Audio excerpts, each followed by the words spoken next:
Check this out. Geeking Out with Joel Capitana. Geeking Out and The Geek Speak Show are powered by Collider.com, GeekTyrant.com, GameTyrant.co, Mightyville.com, RamaScreen.com, and Zergnet.com. Here's Joel. Okay, let's get out of the way now, girlfriends. The Walking Dead is back. The mid-season 3 premiere set another network ratings high with 12.3 million viewers. Whoa! So if you haven't seen it by now, you need to catch up because the war between the prison and Woodbury has begun and the caca has hit the editorial fan. But did you hear? They're making another zombie TV show. Talk about biting. Remember that movie Zombieland? Well, instead of a sequel, Sony Pictures Television is producing a TV series based on that movie. So far, they've casted Kirk Ward as Tallahassee, Tyler Ross as Columbus, and Mayara Walsh from The Vampire Diaries as Wichita. Again, talk about biting. No release date is set, but I'll keep you updated, Now, let's talk sci-fi. J.J. Abrams has confirmed that the Klingons will be the villains, or adversaries as he puts it in Star Trek Into Darkness. Also confirmed by Abrams is that the lovely Dr. Carol Marcus will appear in the film. If you didn't know by now, Star Trek Into Darkness geeks out in May of this year. Now let's move on to a galaxy not so far away. They're building a squadron of X-Wing fighters! Well, not yet, but hopefully. After the idea of a real-life Death Star was shut down by the U.S. government, the Rebel Alliance X-Wing Squadron Kickstarter started a campaign to raise $11 million to construct a single X-Wing prototype and train one pilot to rule them all. So far, they got about $1 million, and in a perfect world, the stars will align, and a real-life X-Wing fighter could be up and running when Star Wars Episode 7 geeks out in 3D theaters in 2015.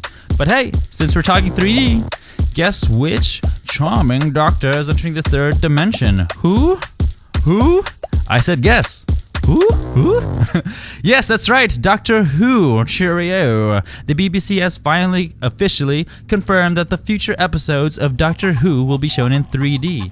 Season 7 Part 2 geeks out March 30th on the BBC. Bad news for G4 viewers. G4 has been purchased by Esquire, and on April 22nd, the network is scheduled to be rebranded as the Esquire Network, which will focus on programming aimed at metrosexuals. Hey, but speaking of metros, the CW's Arrow has been picked up for a season 2, with season 1 having DC characters like the Huntress, Firefly, and Deathstroke the Terminator. Will we possibly see hottie Oliver Queen's buddy Hal Jordan, aka the Green Lantern, make a cameo in season 2? I'm geeking out of my pants just thinking about it. More DC TV news. DC TV. Check this out. Monday, April 15th, the day after my birthday. PBS will be debuting a documentary about our favorite Amazonian, Wonder Woman, in Wonder Woman, the untold story of American superheroines. And no, not that kind of superheroine. Enough DC, then now let's talk Marvel. Production has wrapped up for the S.H.I.E.L.D. television pilot. The fate of the series and the weight of the helicarrier rests on how well Joss Whedon's first episode does in the ratings. If picked up, we'd most likely be seeing S.H.I.E.L.D. on ABC this fall. Well, except for Nick Fury, who can only see with one eye, so he lacks the depth perception. Congrats to our buddy Chris Hardwick. BBC America has commissioned a full season of a TV version of the Nerdist podcast. And if that ain't enough for you, AMC has signed an overall deal with Nerdist Industries that will include a televised version of All-Star Celebrity Bowling. Or if you're Chris, All-Star Celebrity Bowling! In tech news, a report by Morgan Stanley has hinted that Google could wind up paying Apple $1 billion to remain the default iOS search engine. Talk about frenemies. That is a pretty penny considering Google had paid Apple only $82 million for that same deal in 2009. So how about them apples? Did you hear? Apple was hacked earlier this week by computer hackers in China. They were the same hackers that made their way into Facebook last week. Apple admitted that its systems were hacked via an exploit in the computer's Java browser plugins, but they claim no data was stolen. In video games, if you have a PS3, check out your PSN inbox now, because Sony is giving out $10 to loyal customers, which can be redeemed at the Sony PlayStation Store. It's free money, so hop on it now. By the way, there's a rumor going around that the PS4 may come out as early as November of this year, but don't tell anyone I told you. You, boys, and your toys. They're not toys, they're action figures. Toy Fair 2013 is a wrap or unwrapped, whether you open the packaging or not. And I want to, take the time to give a geek out shout out to Hasbro, bro. Besides their new lines in G.I. Joe, Transformers, and the Marvel Universe, Hasbro is doing something really, really, really bold. 6-inch Star Wars action figures retailing at $20. They're all about articulation. You gotta see them to believe them, because they aren't the 3 3/4-inch Kenner Star Wars action figures we all grew up with. In a way, they're kind of cooler. Did I say that? So, this concludes Geeking Out with Joel for this week. Thanks for listening, and sorry for wasting your time. If you ever want to holler at your boy, my email is joel@thegeekspeakshow.com, or you can always tweet me at Joel Japatana, JoelJapitana. Later. We interrupt this program to bring you important news. Now, let's take a look at your life, shall we? You get called geeks, you get cleaned out, girls don't even look at you. I thought this was supposed to make us feel better. Hold on, Cool Breeze, it gets better. What? I'm accepted at a Ivy League college? Hey, chicks dig smart guys, who knew? Whoa, look at me, I'm the head of a Fortune 500 company. And yes, Mr. Jock who cleaned me out, I will have fries with that. Wait, no, but that's like a long time from now. We have to put up with this for another 3 years. That's why you have to learn to enjoy the simple pleasures of life. God bless the geek. Hey, you came back this week. Okay then, let's speak more geek. This is the Geek Speak Show. Get ready to speak geek. Featuring interviews with the movers and shakers in geek culture. Hi, I'm Chris Hardwick. I'm not a fact sheet. Hey, this is Todd McFarlane. I'm Zach Whedon. Hi, this is George Ascenti. The Geek Speak Show is powered by GeekTyrant.com, GameTyrant.com, MightyVille.com, RamaScreen.com, and ZergNet.com. Geek is spoken here. They're listening. You're consuming. You're watching it with your ears. Oh, just listen. Here are the hosts of the Geek Speak Show, Henry San Miguel and Rachel Rosilli. And I'm here for real this time. Hello, everybody. Hey, Rachel. Hey, we missed you. You did? I didn't miss you. Oh, I did. Yeah. No, I'm going to tell everybody where I was, because I don't know what you guys said. You guys probably told them I was out cleaning my room or something. Oh, I'm never going to be told that again, so I don't have to worry about that. No, but I was actually... I got in my DeLorean and went ahead a little bit. Actually, I cheated. I was in San Diego, getting in line for Hall H. No, I was actually getting our spots ready for Hall H, because I was making some Comic-Con and WonderCon. It's coming up in 3-4 weeks from now. We're all going to be there. WonderCon will be in Anaheim once again. No big secret. I think you guys all knew that. But if you didn't know, now you know. If you didn't know, badges are on sale now. Passes, we don't need no stinking badges. Passes are on sale now for WonderCon. 1 day, 2 day, 3 day, more. They're all there for you. Go to comiccon.org and we'll see you there, maybe. Yeah, I know, it's not in San Francisco, but so what? Believe me, it was a lot of fun. Last year it was there. Rachel, you were there. It was, yes. This time, we'll have David Glanzer on. I was talking to him also. We will have David Glanzer on next week. We can't do a WonderCon show without our warm-up to WonderCon show, so we'll have that. A lot of talking from everybody that's going to be there. If you're not going, it'll feel like you've been at WonderCon by the time we finish the show next month.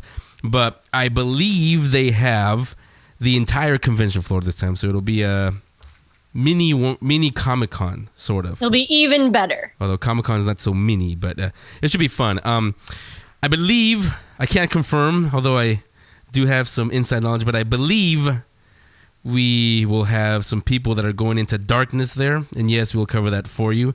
I believe there will be a guy who likes to cover himself in iron for some reason. Fetishes, I don't know. And he's not even from San Francisco.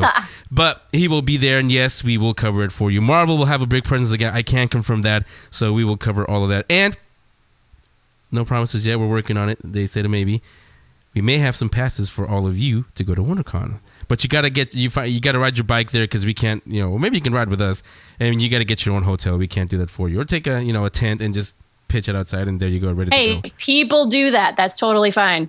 Yeah, so that's what was happening. I was also talking to Steve Wyatt, who runs Big Wow Comic Fest. You remember Rachel and I were there, and Louise were there last year. That's in San Jose. That one's coming up. Oh, by the way, March 29th, 30th, and 31st is when WonderCon is happening, in case you didn't know.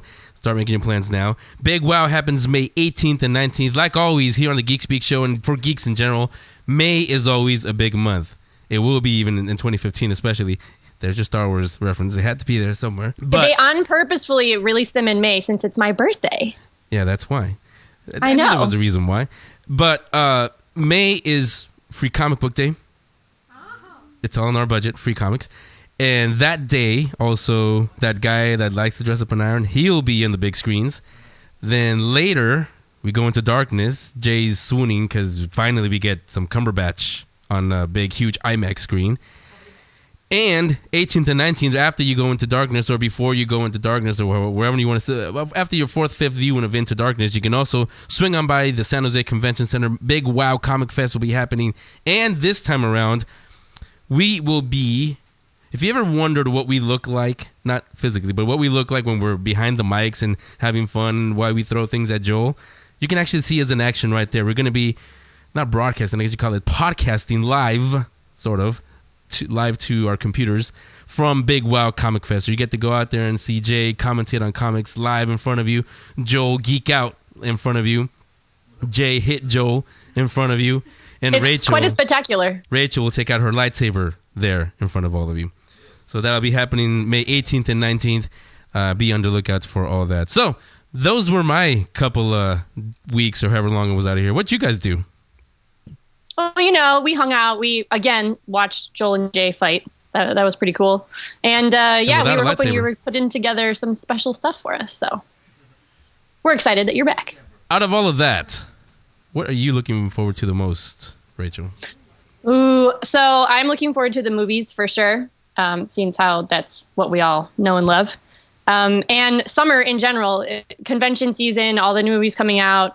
There's going to be more stuff besides the big conventions that you guys can go to. Other cool things like Free Comic Book Day. And there's a few more things I'm pretty sure we're going to find out this year and let you guys know of. So I'm excited for all of the events. I know I know that's a little veiled comment.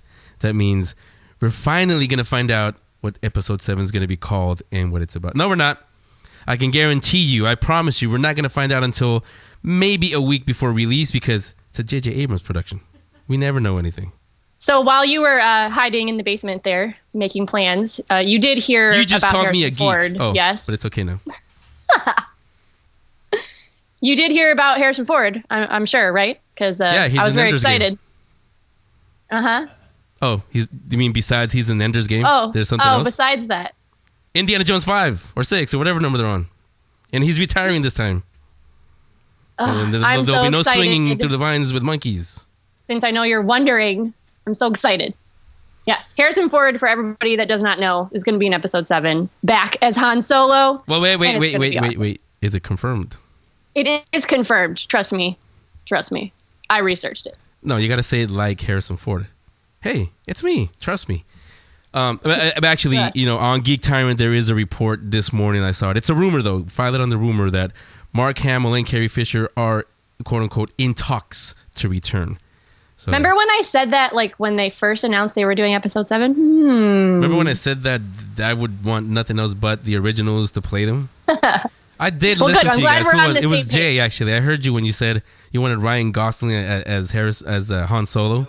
We ignored her on purpose. Ryan Gosling would be perfect if they were doing a Larry Bird biography, but to play Han Solo, no. No, this is why we ignored her. Joshua Jackson, maybe. Ooh, that's a good idea. So, yeah, we are back. I am back. We are Speaking Geek. All of you guys go and get your features ready, get your books ready, because we are going to do a book club. And we are going to talk TV talk because it's back. AMC's The Walking Dead. And our buddy Chris Hardwick, he has an hour long to talk, and he can do a lot of talking. Trust me, I know. So we'll do some more talking. Maybe not like Chris. We won't talk just the dead. We'll talk that. We'll talk all kinds of stuff. We'll speak geek. When I come back, I will talk to something pretty cool, a Kickstarter project. What is it? Stay right there. You'll find out. This conversation will continue in a moment. The Geek Speak Show. Comics commentary with Jay Gibbs on The Geek Speak Show. Welcome back, everybody. I had a good couple of weeks, and it was a good couple of weeks to be reading comics. Let me tell you what. Over Valentine's Day, DC released a one-shot that was something like 62, 63 pages of Valentine's Day themed love stories between your favorite heroes and couples of heroes and anti-heroes, heroes and anti-villains. I liked about half of it. Maybe that's a bit generous of an offer. It's still on stands if you're interested in getting it. It's pretty easy to find. I'm not sure if it was worth the price of the whole book. I'd kind of rather just see the characters that I'm interested in, maybe in the back of their own books. But the Batgirl episode of that overall was pretty good. So in other comics news besides DC, there on the stands as of last week is Secret Avengers #1, written by Nick Spencer, and also featuring art by Luke Ross and Matthew Wilson, and it is awesome. It's a dark storyline, very creative, and if you're a fan of the cinematic Marvel universe, and probably much more importantly, if you are like me and a fan of Agent Philip Coulson, and if you're not, then you're no one I want to hang out with, then this is the book for you. This is heavily featuring Coulson. It's starring Hawkeye and Black Widow and Samuel L. Jackson's version of Nick Fury, which Hawkeye actually comments on being different from the Nick Fury that he knows. And anyway, it's a lot of fun. It's packed full of kind of leaning on the fourth wall but not breaking it humor. And like I said, very dark, very twisted, very interesting direction that the Marvel Universe is taking its characters with the Re-Evolution Marvel Now line. So definitely check that out. Secret Avengers #1. And in independent comics, lots of good stuff going on there too. Let's see here. Issue number, I think, 9 or 10 of Saga is out today. And I'm definitely getting that from Image Comics. But also, I got into some Dark Horse comics, and there is a new Hellboy series, not miniseries, which is the way that Hellboy has traditionally been done, where it's kind of 3 or 4 episodic adventures, issues packed into episodic adventures that sort of interconnect, but you can read them individually and you don't have to be familiar with the whole Hellboy mythos. This is a little bit different. This is Mike Mignola and artist Dave Stewart telling a whole new kind of Hellboy story, and it's Hellboy in Hell. And I picked up the first 3 or 4 issues. 4 is coming out on stands. If it wasn't last week, then this week or next week. And it's amazing. Normally this kind of artwork, which is very dark and very low color, kind of monotone, it's black and white and red and little splashes of yellow here and there.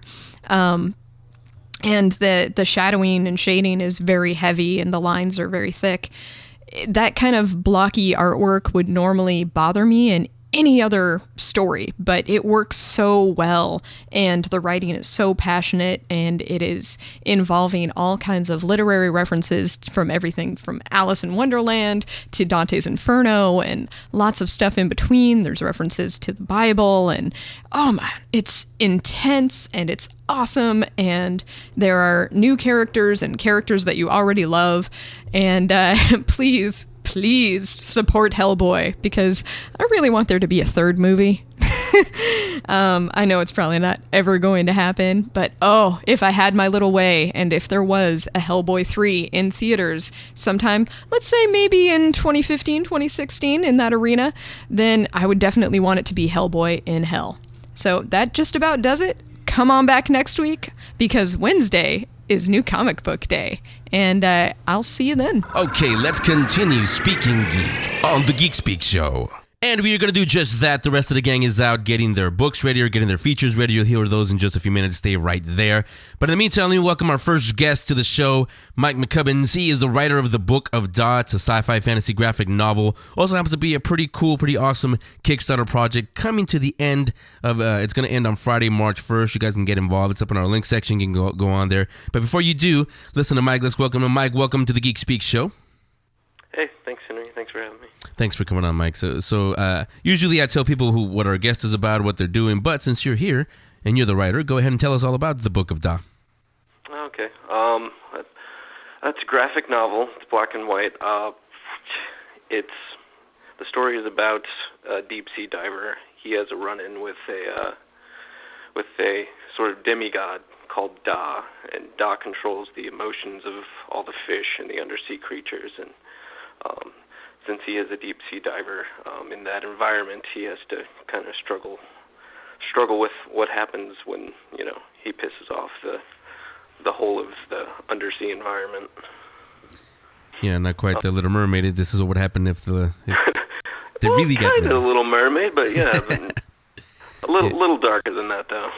Yeah, so don't spoil too much because I think the book is pretty much done. We'll talk about what the Kickstarter is going to be funding in just a second. But where did the story come from? Who did it come from? How'd you come up with the story? The story just kind of came from the characters we made up. I think the diver came first, and it was just kind of a neat looking character that our artist Matt wanted to draw. And he was like, "Here, I've got this character, I think I might actually want to do something kind of long form with this." And so he approached me saying, "Hey, write a little story." And so we threw in a couple of other characters that either have come up with otherwise, and just kind of said, okay, how could these characters exist together, kind of a thing. The other characters being Da, who I spoke about earlier, and the Reverend, who is this kind of zealous, kind of fire and brimstone, kind of humanoid alien creature. But yeah, just putting those three characters together and just kind of spinning that and seeing what happens, kind of came up with the basics of it, and then just kind of went from there, trying to flesh that out, I suppose. Yeah, you mentioned Matt. You mean Matt Bryan, who's the artist on the Book of Da? Mm-hmm. Yeah, exactly. Yeah, and I guess unfortunately he couldn't be here to talk with us now, but he's out paying the bills. But yeah, Matt. Yes, exactly. Matt Bryan. He came up with the Reverend and also the Diver. I had actually come up with the Da, and just putting sort of meshing our ideas together like that, and it worked out well, I think. So kind of like the egg and the chicken question. Did the characters come first, or did you have kind of an idea of what the story was going to be, or did you flesh out the story as the characters were drawn?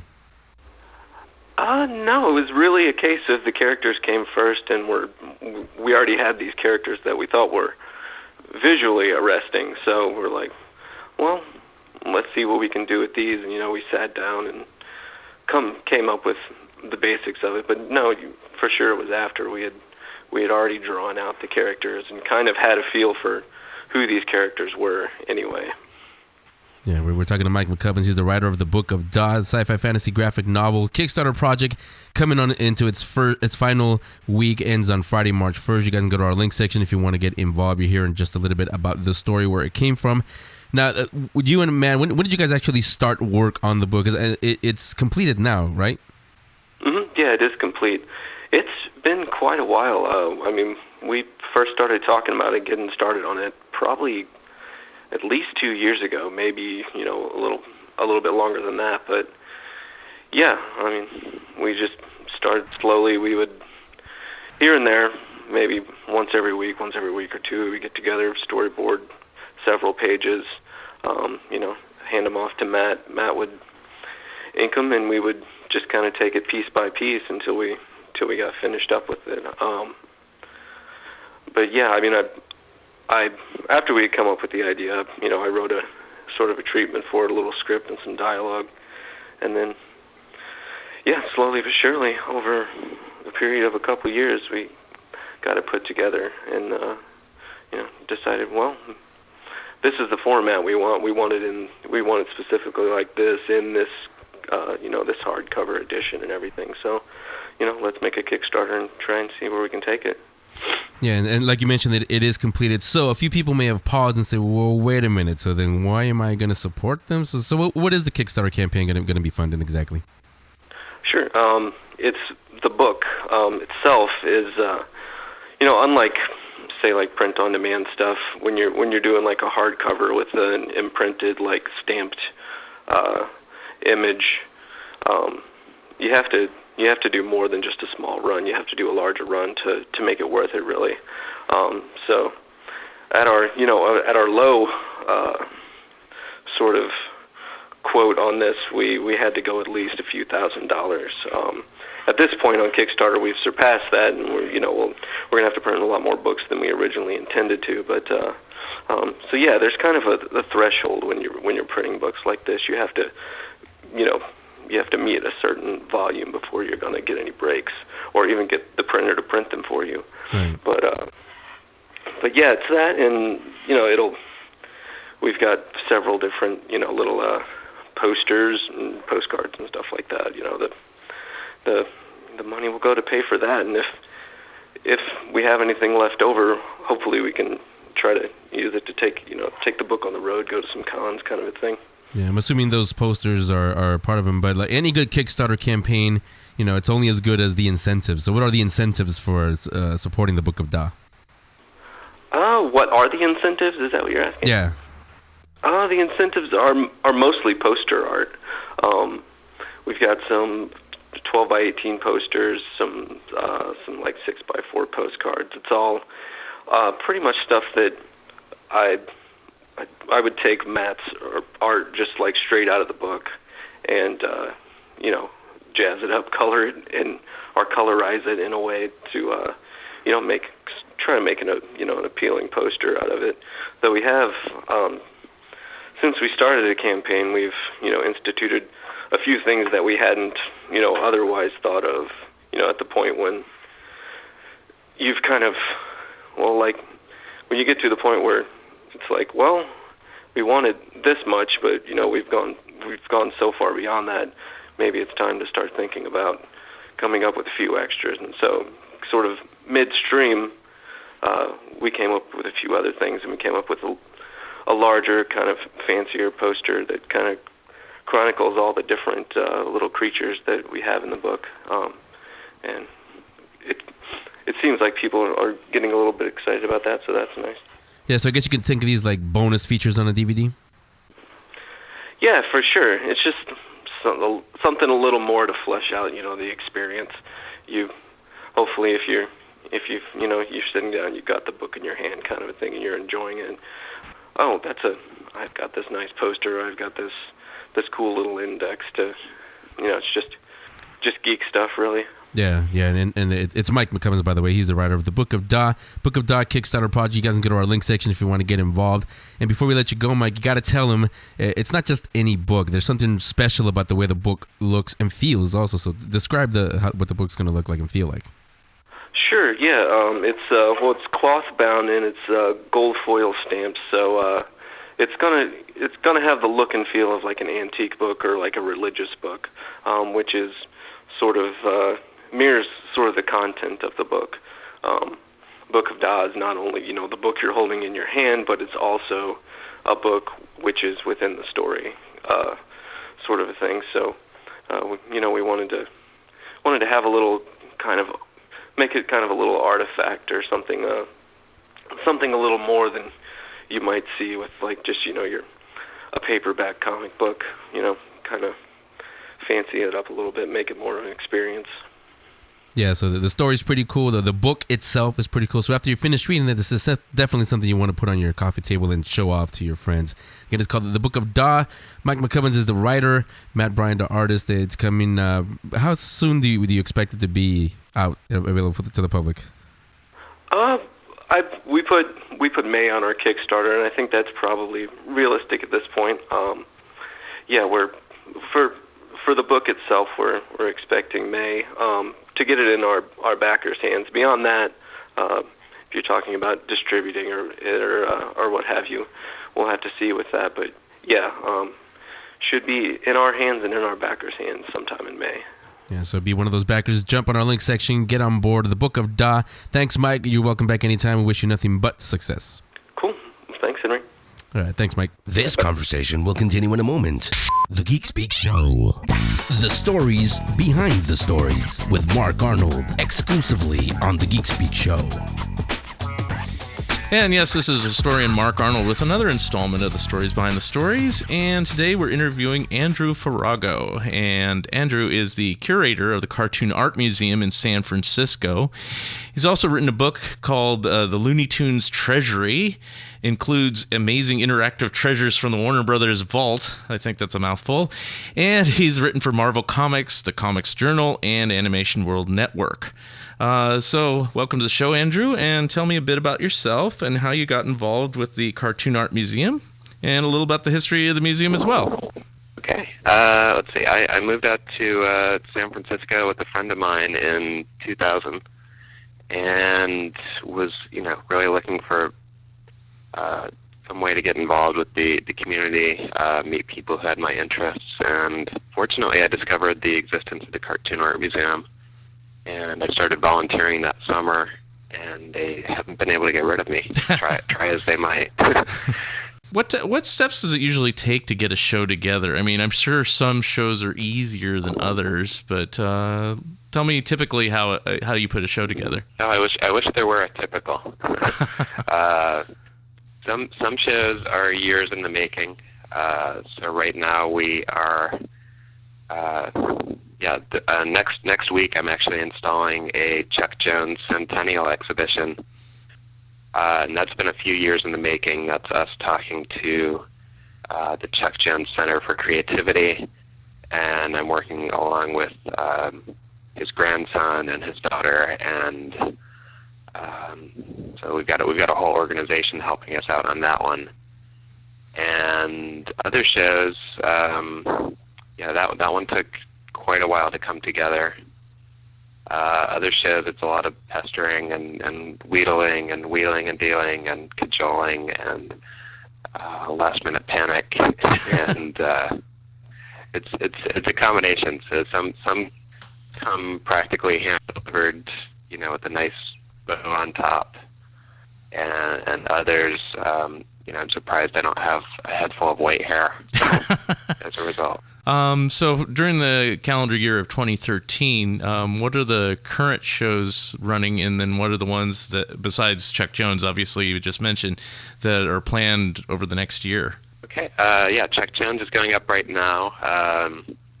I'm also working on a retrospective of the cartoonist Sam Teeth, who's probably best known for a series in the 1990s called The Max, which he created for Image Comics. And he's been doing all kinds of interesting artwork and stories since then. So we're doing a career retrospective with him. I'm working with a friend of mine, a very talented cartoonist named Lark Pien, who's also a longtime museum supporter. And she and author Lisa Brown are putting together a show called I See What You Say, which focuses on comics for younger readers and kids' books. Mm-hmm. So that's coming up. It's Superman's 75th anniversary. Right. I'm talking to an artist I know who's a huge fan of the artist Ronald Searle, and he runs a blog dedicated to him, and we're planning a really nice look at his work coming up later in the year. And have a few surprises on the way too. Okay. Sounds good to me. I wanted to thank you for joining me today, Andrew. I was wondering if there's a way people can contact you, or a website to plug, or if you just want to plug the museum. Okay. Best way to find me is at the Cartoon Art Museum. Cartoonart.org is our website. And I also run the museum's Facebook page, so that's a good place to find me. And I'm Andrew Farago on Twitter. And you can track me down any number of ways online. Okay. Well, thank you very much, Andrew. You can hear the complete story behind the stories by going to funideas.50webs.com. That's 50webs.com. funideas.50webs.com. The stories behind the stories, exclusively on The Geek Speak Show. Okay, let's continue speaking geek on The Geek Speak Show. Or at least this time around about TV shows, because it's back. AMC's The Walking Dead. I love it when you say it like that. 2 episodes in. Pretty good, I gotta say. What do you guys think? Duh. It's only the best thing ever. Episode 1 was a little like slow, but like it resolved all the questions that we had. Yeah, then episode 2 had that clunky love story, but episode 3 was pretty. Wait, what episode are you talking about? Oh, Walking Dead. Oh, pod racing. I see what you did there. Pod racing. No, we just want to make you feel included, Rach. Oh, you guys are so sweet. No, we're not. Yeah. I'm telling you, we gotta in October. That's my mission in life. Not to get on the set of episode. Oops, I can't say that out loud. Not to be there on opening night for episode 7, but to have you sit with us, hopefully in my living room when it's dark. Get your mind out of the joke. What? And watch the entire first 2 seasons and catch up The Walking Dead. I'm telling you, you'll love it, Rachel. We need to I know you love good stories. This has good stories besides all the action that happens. My mother-in-law loves it. As long I can watch it with my hand over my eyes, and then I'll be okay. It'll be like Clockwork Orange. We'll tie her up. No, but it is good. I mean, we won't get into too many spoilers here. But I thought in the first episode when it came back, I thought we were going to see the end of Daryl, honestly. And I was like, no way. If Daryl dies, we riot. Yeah, well, supposedly, I'm getting that tattooed on my back as soon as possible. There is a writer that wants to kill him off. We'll kill that guy. Yeah. Well, who would it? Kill him with a crossbow. I think I know for Jay, but who would it be if one had to go? Daryl or Merle? Merle. Merle's gonna. Do I even need to ask, really? But I wouldn't be surprised, though. The Gibbs family likes to get together on Sunday nights and watch the new episodes. The adventures of Daryl and Merle. And sing Bee Gees songs. Yes, but no, we all watch it with like bated breath and everything, and then we watch the Talking Dead afterwards, and we cheer and we cry and we drink too much. You have your tea and strumpets. Yeah, we do. Cheerio. That's when they watch Doctor Who, not The Walking Dead. Good show. I know, right? Earl Grey, hot. But we all get together and. We just had a really, really good time this last week, especially because Merle and Daryl came back, and we were like, yes, that's what's supposed to happen. Perfect timing, too, Daryl. Perfect timing. These family gatherings sound very exciting. They are. It's because there's no football on right now. We were all about the football this past year, and then before that, we were all about baseball because we're San Franciscans. They do fantasy football. That's what they're talking about. Oh, yeah. Geeks don't watch football. Don't you know that? They do fantasy football. So, in case anybody was wondering, you can substitute sports with The Walking Dead. Absolutely. Yes. Yeah. We were taking a betting pool on who gets to kill Are you ready for some walkers? Who gets to kill Merle? Are you ready for some walkers? And my vote is Andrea has to do it. Andrea, in order to redeem her character, because her character arc is just flat throughout this entire third season. You're talking about her... Wait, what? I'm still on... Glenn should do it. Glenn is the top pick in the Gibbs family pool for who should kill Merle. Glenn wishes he could kill Merle. How about all of them, the whole group? We also thought that Maggie was an excellent choice. I think Carl should kill Merle.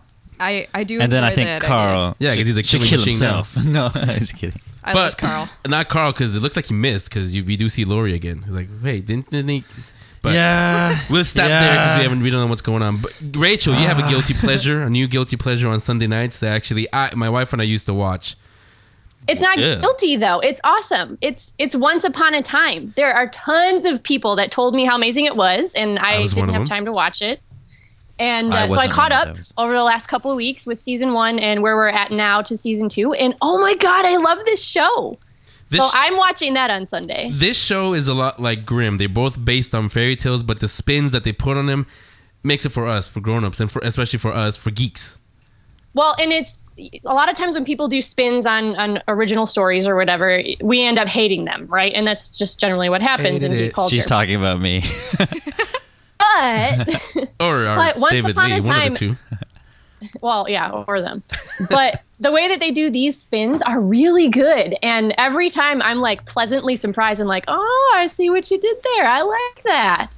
So I highly recommend it, and we're at a really awesome point to jump in. So definitely Once Upon a Time.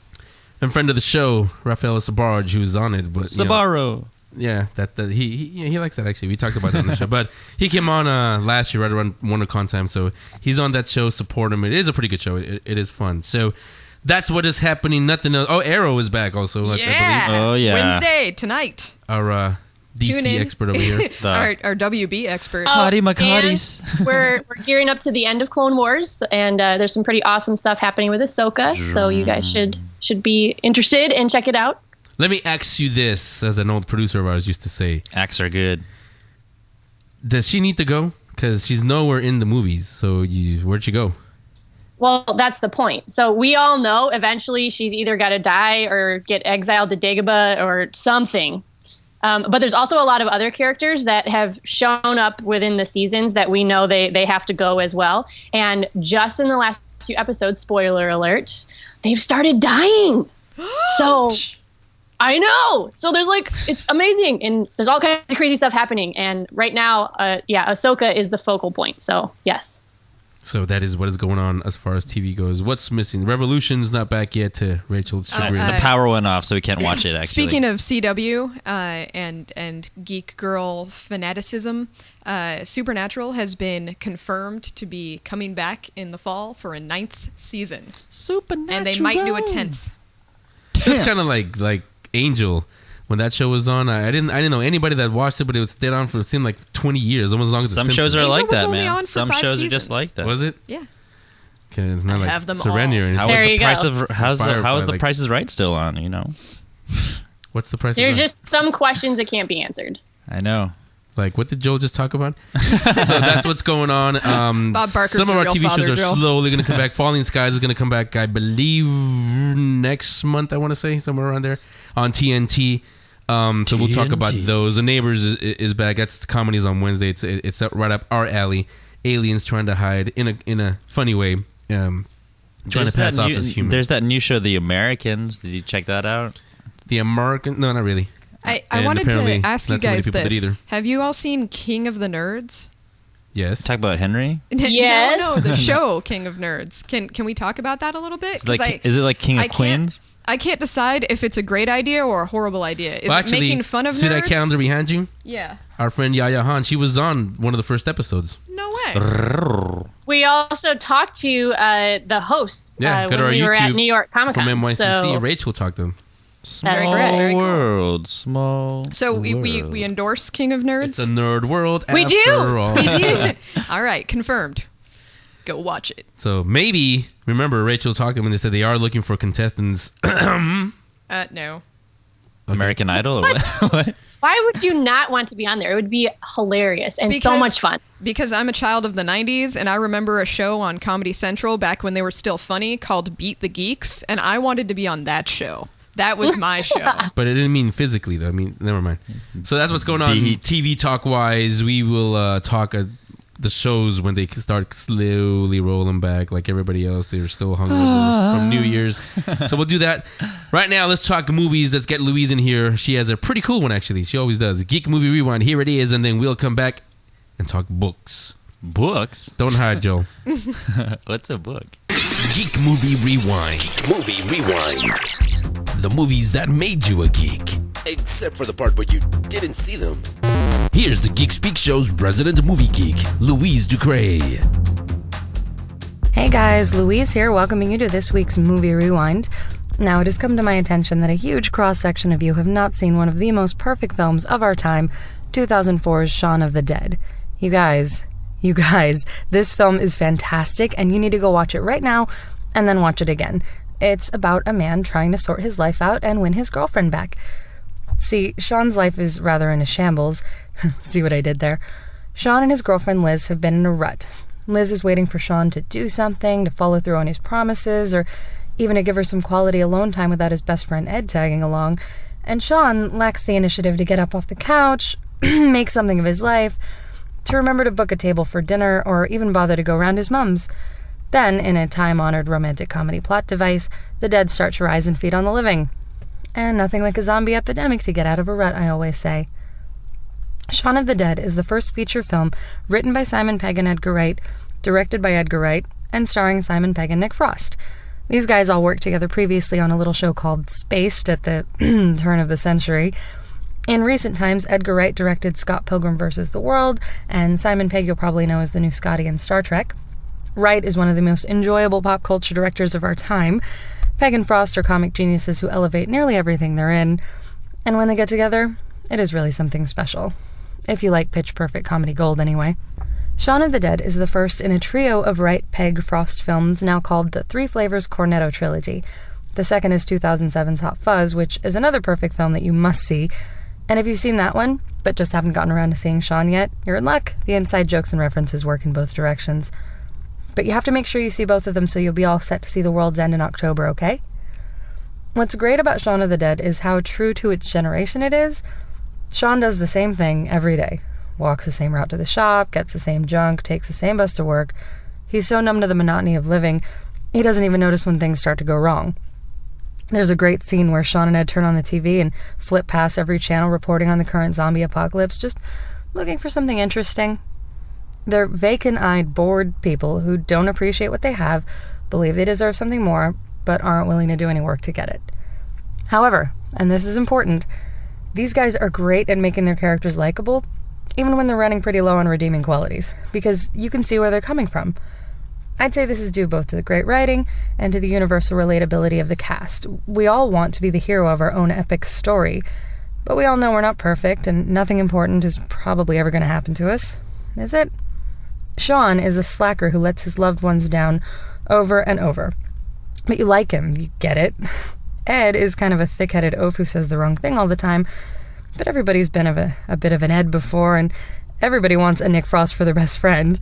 Maybe from one point of view, Liz is being an unreasonable nag, but actually her desires and expectations are totally valid and reasonable, and so we get it. Even the jerkwad roommate, who wants Shaun and Ed to stop playing electro records and go to bed. It is 4 a.m, they're drunk and left the door open. I'd be mad too, you know?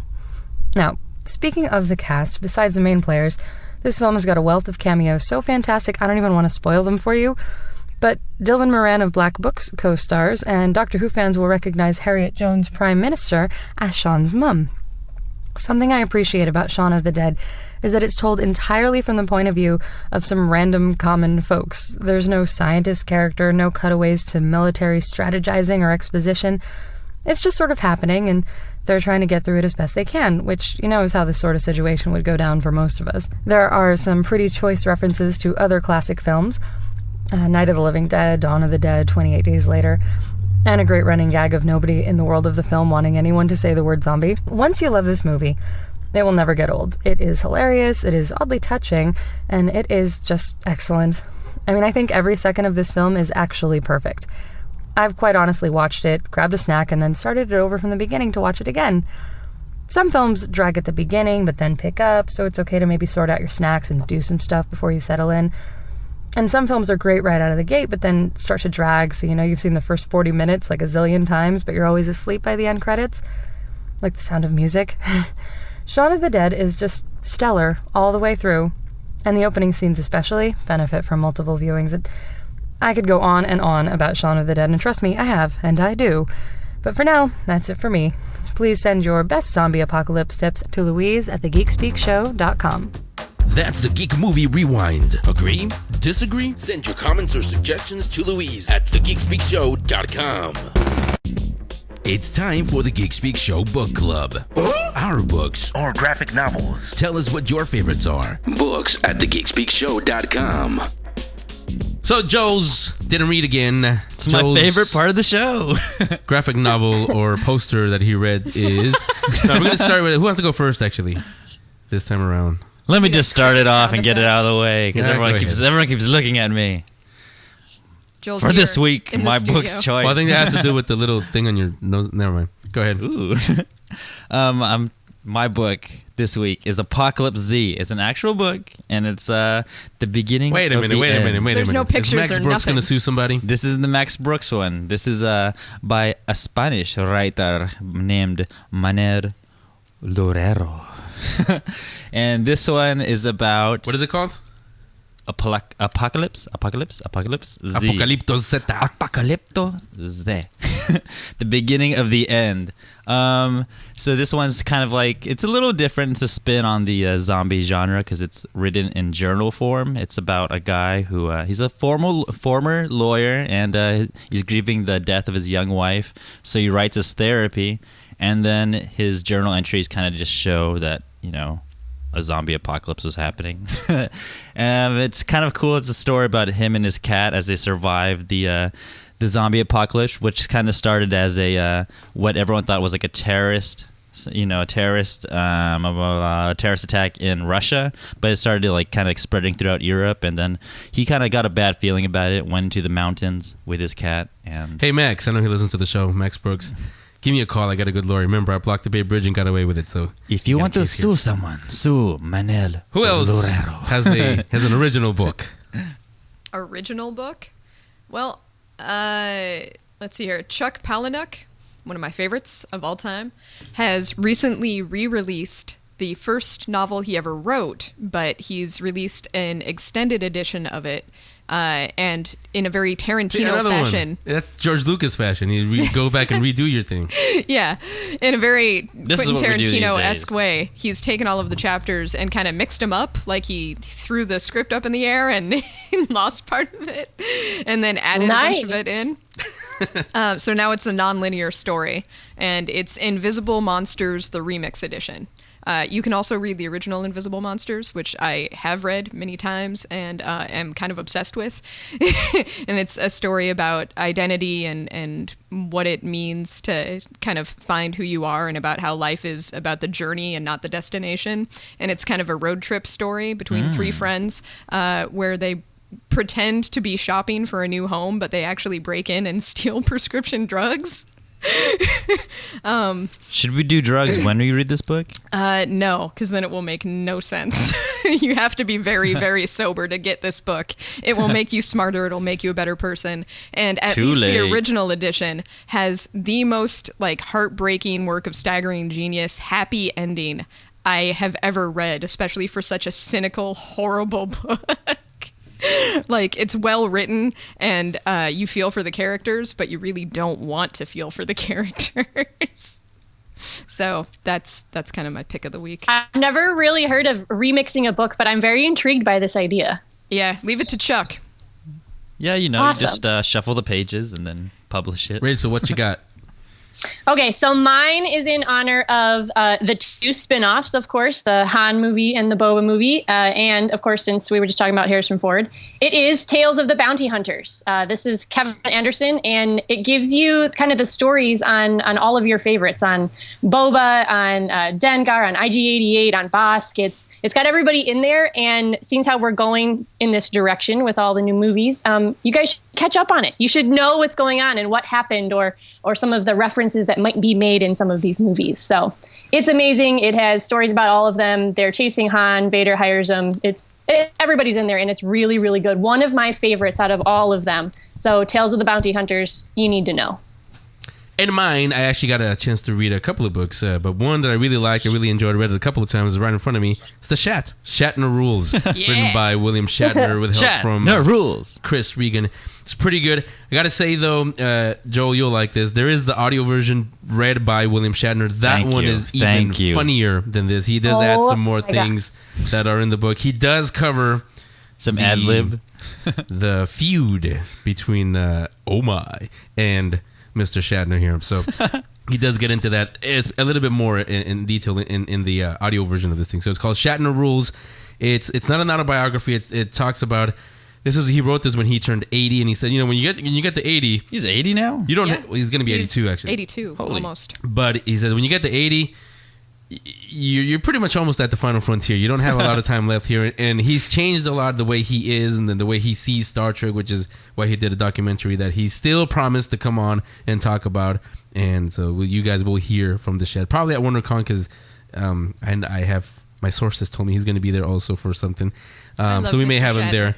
So that is my book, Shatner Rules. Oh, Shat. But we knew that already, so those are our books. Remember, send yours books at thegeekspeakshow.com. Yes, I know. Yes, he will be at WonderCon. Ready Player One, I've read it a couple of times. I actually bought the thing. He actually sent me one, and he's a pretty cool guy. He sent me an autograph one. It's in somewhere. Give it back, Jay. It's somewhere in the shelf. So he will come on, or we'll have him on at WonderCon. Can you tell I'm excited about WonderCon? No. Just a little. I can't either. So those are the books. That's the book club. We'll do it again next week. You coming back next week. But stay right there because we got to finish this show first. That's the Geek Speak Show Book Club. Tell us what your favorite books or graphic novels are. Books at thegeekspeakshow.com. And that is the show for this week. Everybody have fun? Well, it doesn't really matter. So, yeah, as long as the listeners did. So next week, what are we going to do besides Speaking Geek? Speaking Greek. Well, how would you guys know? I never even told you. No, what we're going to do is go back, way back to 2010. Ooh. Remember, it's right behind me, I think, somewhere. One of the posters here in the studios. Long ago. We had Ashley Bell on her first starring role, The Last Exorcism. Turns out that it wasn't The Last Exorcism. It wasn't The Last Exorcism. Because it made a little bit of money, and there's another one coming next week. So, since she was on the first time, next week, Ashley Bell will come in and speak more geek and more demons with us. So you all come back next week. We'll speak more geek. See you then. Bye. Bye. The Geek Speak Show will be back next week with a brand new episode. In the meantime, follow them on Twitter at Geek Speak Show 1. That's the number 1. Become a fan on Facebook. Subscribe on iTunes. Watch special event coverage and the Geek Speak video show on YouTube/Geek Speak Videos. And listen to past shows in the archive section on thegeekspeakshow.com. A big thank you to the Geek Speak Show's content providers, GeekTyrant.com, Collider.com, RamaScreen.com, and MightyVille.com.